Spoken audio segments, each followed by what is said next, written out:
ہم تیرے خواب کو آنکھوں سے رہا کرتے ہیں۔ تحریر علی حسنین تابش، قسط نمبر 2۔ ماضی کے دالان بغل گیر ہوئے تو میں اپنے ہاتھ میں پکڑے کاغذ کے ٹکڑے کی طرف متوجہ ہوا۔ میں اسے کیسے معاف کر سکتا ہوں؟ میرے اندر کچھ ٹوٹ کر گرا اور اس کی صدا کمرے کی فصیلوں سے ٹکرا کر 400 پہلی خاموشی میں ارتعاش پیدا کرنے لگی۔ میں نے خط کو ایک سائڈ پر رکھا اور کیک کی طرف ہاتھ بڑھایا۔ ہاں، یہ سچ تھا کہ میں اسے معاف نہیں کر رہا تھا، لیکن اس کے سنگ بیتے لمحوں کی خاطر اس کے ہاتھوں سے بنا کیک کھانے لگا۔ سعد کی کال آ گئی۔ میں نے اسے کچھ نہیں بتایا اور بس اتنا ہی کہا کہ ابھی آ جاؤ۔ 5 منٹس بعد سعد کی مرسیڈیز کا ہارن مجھے سنائی دیا۔ وہ اپنی گاڑی پر آیا تھا۔ میں نے دروازہ کھولا تو سعد نے پہلے پورے کمرے کو اور پھر مجھے دیکھا۔ اس کی نظریں مشکوک تھیں۔ کیا دیکھ رہے ہو؟ سعد مسکرا کر کہنے لگا، دیکھ رہا ہوں کہ دولہے راجا کی سیج کہاں سجائی جائے گی۔ چپ کرو تم، یہاں آؤ بیٹھو۔ سعد کی نظر خط پر پڑی۔ اس نے خط پکڑا اور کھول کر پڑھنا شروع کر دیا۔ کبھی کبھی وہ نظریں اٹھا کر مجھے دیکھ لیتا اور کبھی خط پڑھنے لگتا۔ جیسے جیسے وہ خط پڑھ رہا تھا اس کے لبوں کی مسکراہٹ گہری ہوتی جا رہی تھی۔ خط پڑھتے ہی اس نے کیک کا ڈبہ کھولا اور پلک جھپکنے سے پہلے کیک کا ایک ٹکڑا مجھے کھلا دیا۔ میں کبھی اسے اور کبھی کیک سے بھرے اپنے منہ کو دیکھنے لگا۔ مجھ سے بولا نہیں جا رہا تھا، لیکن سعد کہاں باز رہنے والا تھا اور اس نے مجھے باہوں میں بھر لیا اور گول گول گھومنے لگا۔ دلہے کا صحرا سہانا لگتا ہے، دلہن کا تو دل دیوانہ لگتا ہے۔ میں نے غصے سے سعد کو دیکھا۔ مجھے نیچے اتارو سعد۔ سعد سعد میں گر جاؤں گا۔ نہیں نہیں، پہلے اس بات کا وعدہ کرو تم مہوش کو معاف کر رہے ہو، پھر ہی تمہیں نیچے اتاروں گا۔ وہ کسرتی بدن کا مالک ایک مضبوط مرد تھا۔ میں نے کہا اچھا اچھا ٹھیک ہے، اب نیچے تو اتارو۔ اس نے مجھے صوفے پر بٹھایا اور خود بھی میرے سامنے بیٹھ کر کیک کھانے لگا۔ چلو بولو کہ میں نے مہوش کو معاف کیا۔ اچھا، اتنی جلدی بھی کیا ہے؟ سعد ادھر ہی ہے، وہ کہیں نہیں جا رہی۔ کر دوں گا معاف، لیکن پہلے خود کو تو سنبھال لوں۔ ہادی بس کرو پلیز۔ اتنے میں امی جان کمرے میں داخل ہوئیں۔ سعد نے اٹھ کر ان کو سلام کیا۔ دیکھیں آنٹی جان، ہادی مہوش کو معاف نہیں کر رہا، آپ ہی اسے کچھ سمجھائیں۔ بیٹا میں نے اسے کہا ہے اسے معاف کر دو۔ خیر، وہ دونوں مجھے منانے میں کامیاب ہو گئے اور اس طرح مہوش سے ملاقات کا وقت مقرر کر دیا گیا۔ سعد کی یہ شرط تھی کہ آج شام ہی مہوش سے ملوایا جائے اور جلد از جلد ہادی پھر سے مسکرانے لگے۔ سعد امی جان سے اجازت لے کر چلا گیا۔ جاتے جاتے اس نے مجھ سے وعدہ لیا کہ ضرور میں مہوش سے ملوں گا اور اسے معاف کر دوں گا۔ آفتاب اپنی کرنیں سمیٹ رہا تھا اور پرندے اپنے گھونسلوں کی طرف پرواز بھر چکے تھے۔ تاریکی اپنے پنکھ پھیلانے میں مصروف تھی اور ستارے چاند کی جلوہ گری کی صدا سنا رہے تھے، اور میں ماضی اور حال کی بے ہنگم سوچوں میں الجھا اس کی آمد کا منتظر تھا۔ میں یوں کمرے میں ٹہل رہا تھا کہ جیسے برسوں سے اس کا منتظر ہوں۔ یوں ملن ہوگا کبھی سوچا نہ تھا۔ کبھی جس کی آغوش میں سر رکھ کر سویا تھا، جو پھر میری دھڑکنوں سے چھیڑ چھاڑ کرنے آ رہی تھی، اس کو دیکھ کر ہی میں اپنے آپ سے بیگانہ ہو گیا۔ ایک سکتہ تھا جو مجھ پر طاری تھا۔ وہ لازوال حسن کا منبع اپنی مکمل حشر سامانیوں کے ساتھ میرے سامنے کھڑا تھا۔ اس کے لبوں پر چھپی برسوں کی پیاس کی چھاپ نمایاں تھی۔ اس کی غزال آنکھیں برسوں سے پیاسی لگ رہی تھیں۔ وہ کھلتے گلاب سا چہرہ مرچھا چکا تھا۔ جانے اس نے اپنے ساتھ کیا کیا تھا۔ چند قدموں کی دوری پر میری کل کائنات کھڑی تھی۔ یہ وہی تھی نا جس کی خاطر میں نے خود کو بھلا دیا تھا۔ یہ وہی تھی جس کی خاطر میں نے کتنے دلوں کو توڑا تھا۔ میں کتنی راتیں بے خوابی کا شکار رہا تھا۔ کتنی راتیں میری ماں میرے لیے جاگی تھی۔ اس کے ہجر کے بخار نے مجھے کیسے ہڈیوں کا ڈھانچہ بنا کر رکھ دیا تھا۔ آج کیسے میرے سامنے کھڑی میرے بولنے کی منتظر تھی۔ مجھ سے مزید برداشت نہ ہوا اور میں صوفے پر بیٹھ گیا۔ وہ چھوٹے چھوٹے قدموں سے چلتی میرے پہلو میں بیٹھ گئی۔ شاید اس کے پاس بھی فقط آنسوؤں کی زبان ہی تھی۔ اتنے عرصے بعد اس کے بدن کی خوشبو نے میری سانسوں کو بے ہنگم کر دیا۔ میں تھوڑا دور ہو کر بیٹھ گیا اور اسے دیکھنے لگا۔ ہادی، اس نے لیا بھی تو فقط میرا نام۔ میں خاموش رہا، جانے میرے الفاظ، میری آواز، میرے ہوش و خرد کیوں منجمد ہو چکے تھے۔ وہ اٹھی اور میرے سامنے کھڑی ہو گئی۔ میں بھی کھڑا ہو گیا۔ ارے امی جان، آنٹی جان، جلدی آئیں۔ میری باہوں میں جھولتا اس کا بدن۔ جلدی سے اسے بیڈ پر لٹایا اور ایمبولینس کو فون کیا۔ بہت کوشش کے باوجود بھی اس کا سر کانچ کے میز سے لگا اور خون بہنے لگا۔ ہم آئی سی یو کے سامنے کھڑے اس کی صحتیابی کے لیے دعا گو تھے۔ اس کی رنگت کا نیلا پڑ جانا مجھے زیادہ پریشان کر رہا تھا۔ میں پریشانی سے راہداری میں ٹہر رہا تھا۔ امی اور آنٹی جان بھی ہاتھوں میں تسبیح لیے کچھ پڑھ رہی تھیں۔ ICU کا دروازہ کھلا اور ڈاکٹر صاحب باہر آئے۔ ہادی صاحب، آپ کی مریضہ۔ بھولنا تھا تو یہ اقرار کیا کیوں تھا؟ بھولنا تھا تو یہ اقرار کیا کیوں تھا؟ بے وفا تو نے مجھے پیار کیا کیوں تھا؟ ڈاکٹر صاحب کا سراپا میری نگاہوں میں سما چکا تھا اور میں دھڑکتے دل کے بے ہنگم ساز سازندوں کے حوالے کر کے ان کی طرف لپکا کہ اچانک میرے ہاتھ سے موبائل گر گیا اور مہوش کی تصویر کو آشکار کر گیا۔ ڈاکٹر صاحب اور میں ایک ساتھ زمین سے موبائل اٹھانے کے لیے جھکے۔ مہوش کا چمکتا چہرہ دیکھ کر ڈاکٹر صاحب کی افسردگی اور پریشانی میں مزید اضافہ ہو گیا اور کہنے لگے، ہادی بولیے نا ہاری صاحب، مہوش کو کیا ہوا ہے؟ آپ کی مریضہ کا بلڈ پریشر اتنا بڑھ چکا تھا کہ ذرا سی دیر ہوتی تو بہت نقصان اٹھانا پڑتا، مریضہ کی جان بھی جا سکتی تھی۔ آپ لوگوں نے بروقت مریضہ کو یہاں لا کر بہت اچھا کیا ہے۔ میرا ہاتھ ہاری صاحب کے ہاتھوں میں تھا اور وہ بار بار اسے سہلا کر مجھے دیکھ رہے تھے۔ مہوش سے آپ کا کیا رشتہ ہے؟ ابھی میں لبوں کو جنبش دینے ہی لگا تھا کہ امی اور خالہ روتی ہوئی آ گئیں اور ڈاکٹر صاحب سے مہوش کے بارے میں پوچھنے لگیں۔ ایک بار پھر قدرت نے ہماری محبت کے اقرار کو پوشیدہ رکھا تھا۔ میں پرنم نگاہوں سے اللہ کا شکر ادا کرنے لگا۔ ڈاکٹر صاحب نے بتایا کہ مہوش کو اب ہوش آ گیا ہے اور ہم اسے مل سکتے ہیں۔ میں تو اس کا سامنا نہیں کر سکتا تھا، اس لیے راہداری میں ہی ایک دیوار سے لگ کر کھڑا ہو گیا اور امی خالہ جان کے ساتھ دشمن جانا سے ملنے چلی گئیں۔ میں سوچوں کہ بھور میں گم بے ترتیب آنسوؤں کو بہنے سے روکنے کی ناکام کوشش کر رہا تھا۔ کبھی کبھی قدرت بھی ہمیں دنیا کے سامنے آشکار کر کے ہمارے زخموں کا مسیحا مہیا کرتی ہے، لیکن اب کی بار خود قدرت بھی خاموش تھی۔ کاش بارش کے قطرے ہی میرے ان آنسوؤں کو اپنے اندر سمو لیتے۔ راہداری سے گزرنے والی ہر زیرو اپنی نگاہوں کے کیمرے میں میرا سراپا محفوظ کر کے جا رہی تھی۔ اچانک میرے سر پر ایک تھپڑ لگا اور میں ہڑبڑا گیا۔ سامنے سعد کھڑا تھا، اس کے ہاتھ میں کھانا تھا اور وہ مجھے گھور رہا تھا۔ کتنے بڑے ڈرامہ باز ہو نا تم، پہلے ملنا نہیں چاہتے تھے اور اب اس کے لیے آنسو بہا رہے ہو۔ مانو نہ مانو تم آج بھی اس کے عشق میں مبتلا ہو۔ کہاں ہے وہ؟ وہ کمرے میں۔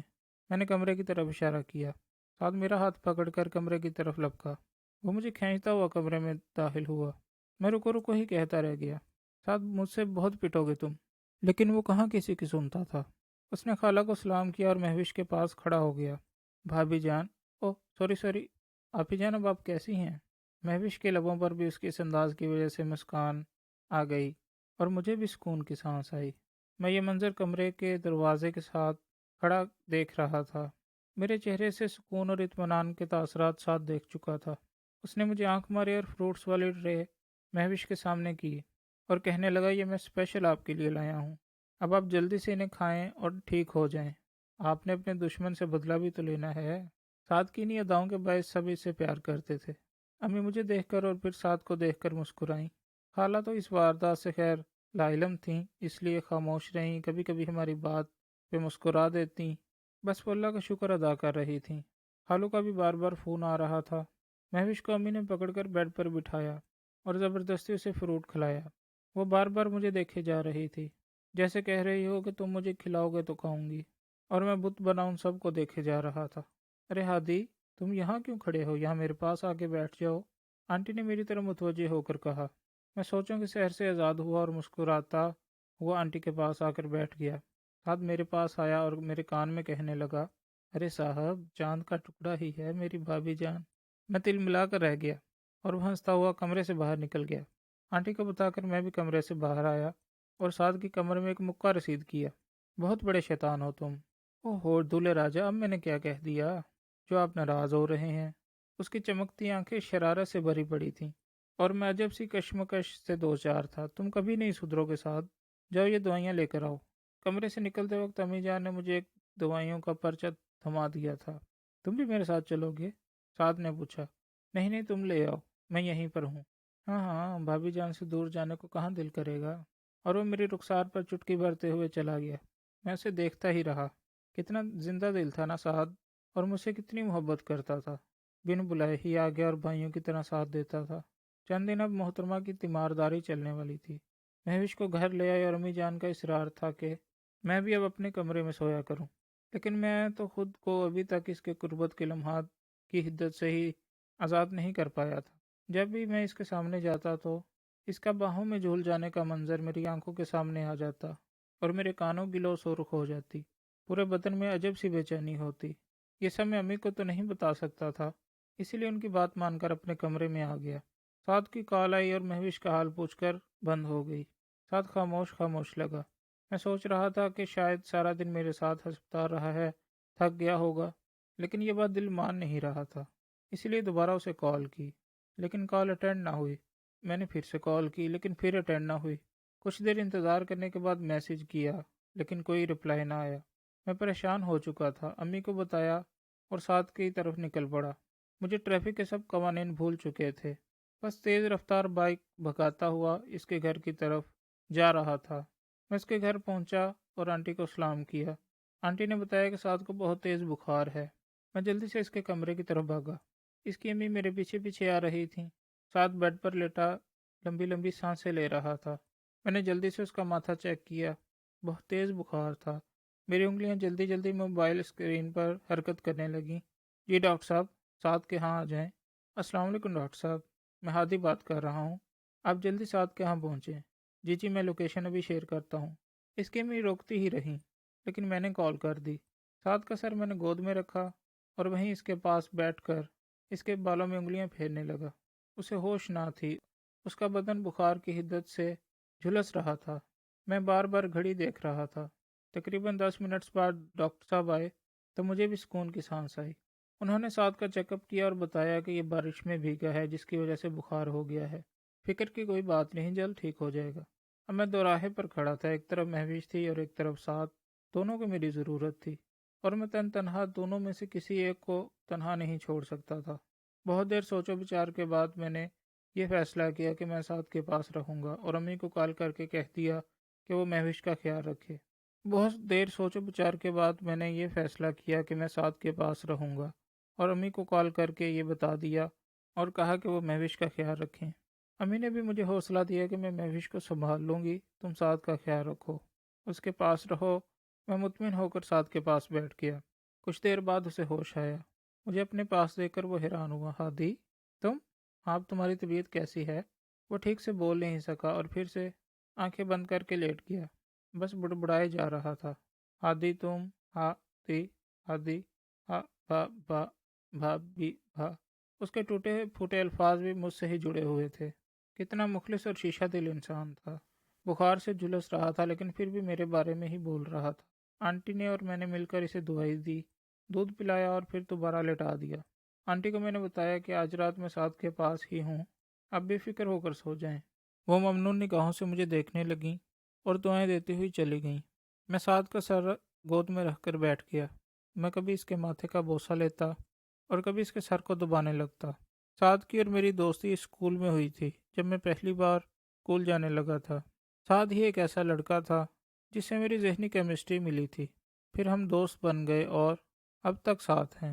میری اور سعد کی دوستی سے سارا اسکول واقف تھا، سب ہمیں کبوتر کہا کرتے تھے۔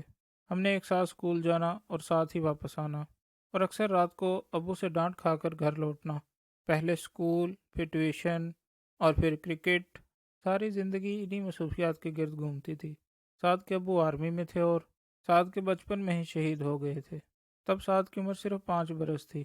سعد کی امی ایک یونیورسٹی میں لیکچرر تھیں اور وہ بھی میری طرح اکلوتا ہی تھا۔ قدرت نے اسے دنیا میں آنکھ کھولتے ہی بے شمار محبتوں سے نوازا تھا۔ پورے خاندان میں کیپٹن ریحان کے بیٹے کی خوبصورتی مشہور تھی۔ سعد تھا ہی اتنا خوبصورت، ہر کوئی اسے گود میں اٹھا کر پیار کرتا اور آئے دن اسے نظر لگ جاتی۔ یہی وجہ تھی کہ سعد اکثر بیمار رہتا۔ کیپٹن صاحب جب بھی گھر آتے تو سعد کو پیر صاحب کے پاس لے جاتے اور نظر بندی کا نقش کروا لاتے۔ ایک روز پیر صاحب نے کیپٹن صاحب سے کہا، تم سعد کو کبھی مت ڈانٹنا، کیونکہ سعد بہت حساس ہے، اور کوشش کرنا کہ یہ دنیا کی تلخیوں سے بھی دور رہے۔ لوگوں کے رویے اور نظر کی بد اس کی زندگی پر بہت اثر انداز ہوں گے، بس تم ان سے اس کو بچا کر رکھنا تاکہ یہ ایک بھرپور زندگی گزار سکے۔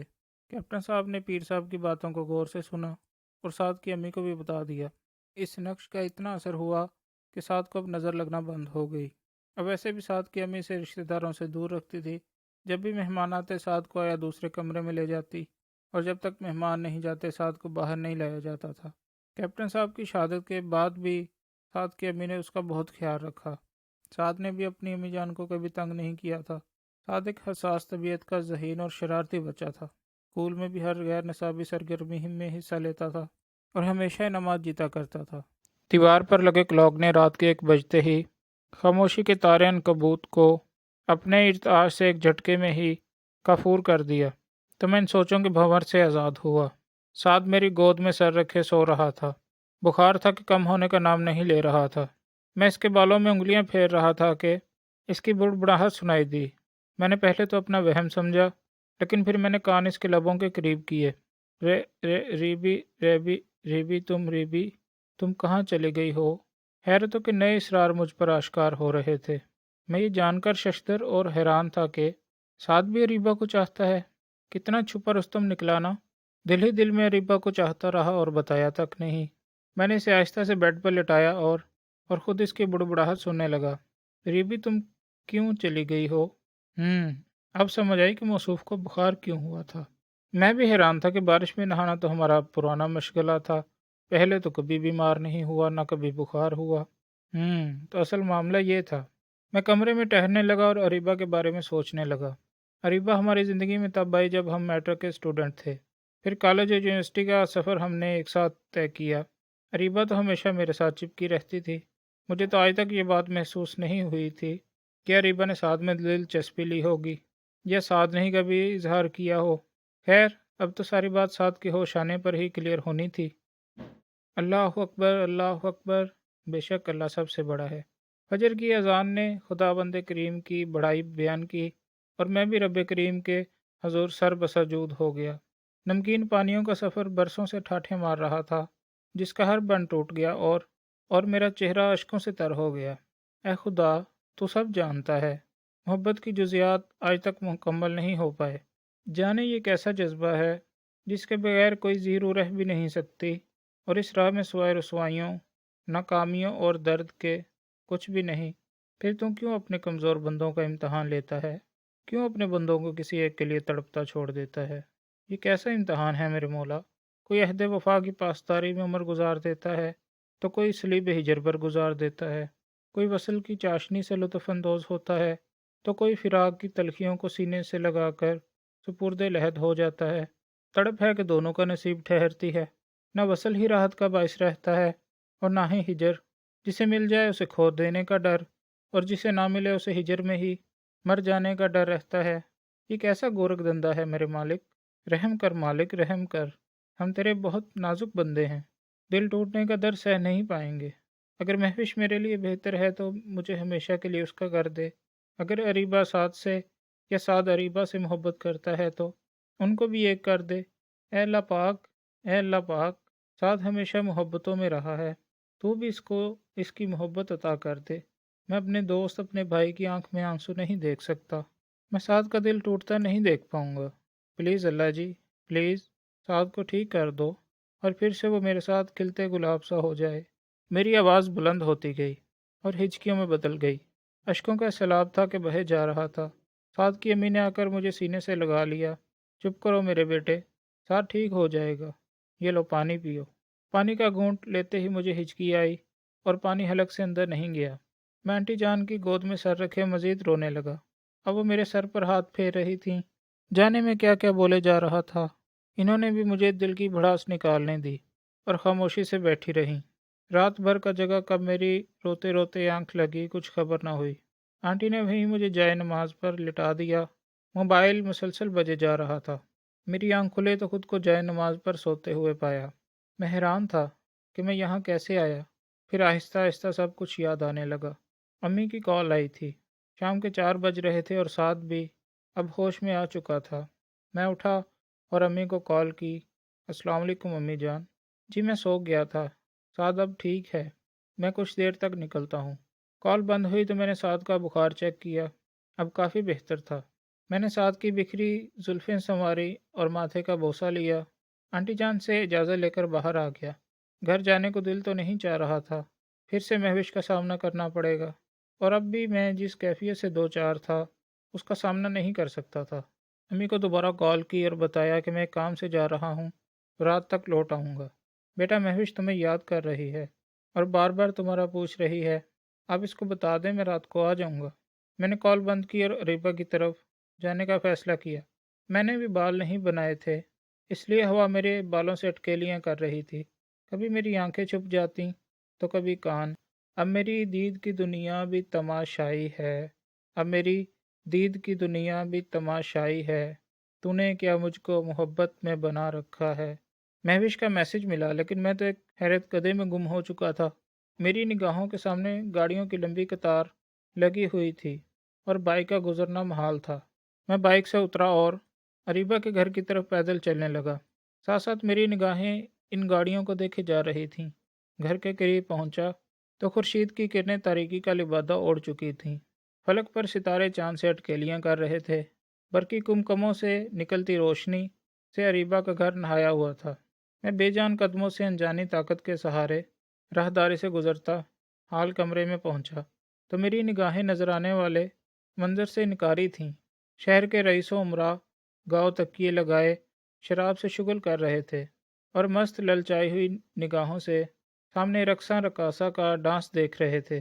ان کا ہی تصور ہے، ان کا ہی تصور ہے، محفل ہو کے تنہائی، ان کا ہی تصور ہے۔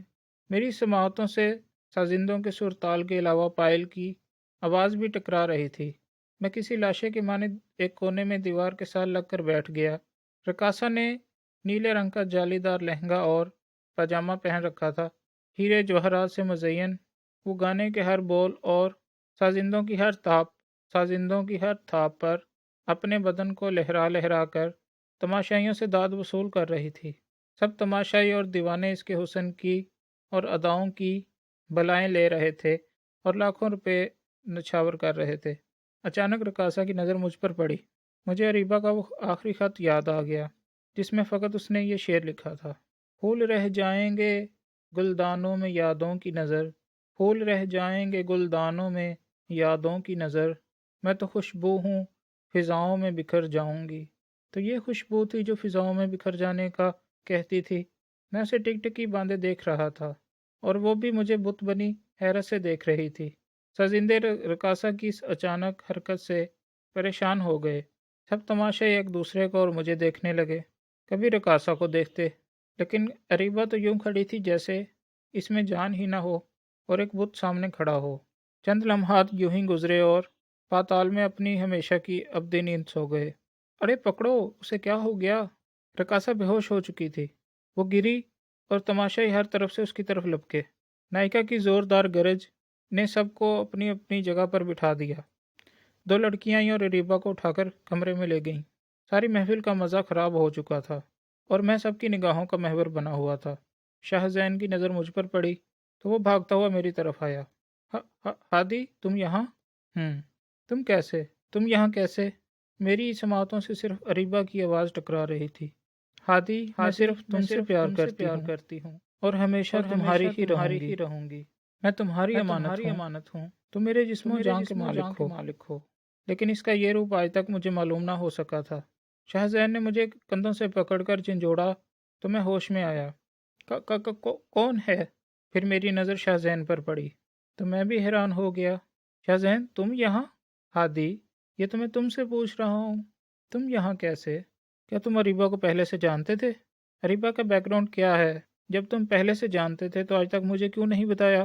میں نے شاہ زین کو شکوہ کن نظروں سے دیکھا۔ اس نے نظریں نیچے کر لیں۔ دراصل ہادی، وہ میری کزن ہے اور میں یہاں کا انچارج ہوں۔ یہ بات میرے سر پر بم بن کر پھوٹی۔ میری آنکھیں کھلی کی کھلی رہ گئیں۔ کیا؟ شاہ زین، تم اریبہ کے کزن ہو اور تم نے آج تک یہ بھی بات مجھ سے چھپائے رکھی؟ کیوں؟ آخر کیوں؟ یہ کیوں چھپایا؟ شاہ زین نے خاموشی سے میرا ہاتھ پکڑا اور ایک کمرے میں لے گیا۔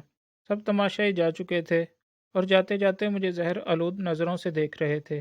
میں ان کی طرف سے بے نیاز اپنے دل کے محکدے میں ہونے والے جماکوں کی آواز سے اپنی سماعتوں کو محفوظ رکھنے کی ناکام کوشش کر رہا تھا۔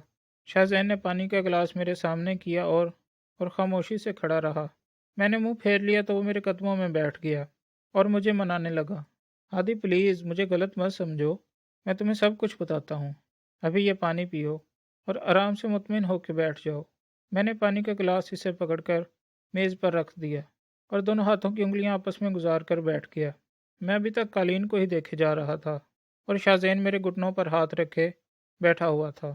اس نے میری ٹھوڑی کو ہاتھ سے پکڑا اور میرا منہ اوپر کیا اور کہنے لگا، پلیز ہادی میری بات سنو۔ میں خاموشی سے اسے دیکھنے لگا۔ اس نے اپنی بات شروع کی،